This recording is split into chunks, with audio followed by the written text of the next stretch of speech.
Sampai sini orang minta sign. Popular juga aku ni Belum aku sambung cerita pasal awet skirt tadi tu. Ni kau tengok bengkel dekat China. Yang ni aku pelik sikit. Kereta EV banyak tapi wire tak kerti nak susun. Workshop diorang ni sepi sikit. Sebab tempat dia EV dah mendunia tau. Kau ada tayar, kau ada aksesori, kau boleh pegang dalam market kat sini. Lagi berhenti makan.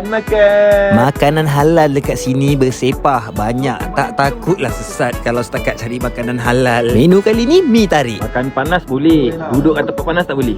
Sampai mangkuk pun dia tonggak. Kita try lah dia punya mi tarik kat sini kan. Siapa kenal kereta ni? Kalau kenal cuba komen dekat bawah sekarang. Yang pakai ni confirm lah kaya. Cerita dia ni sekarang kita orang sesat sebab tu jumpa Yuska.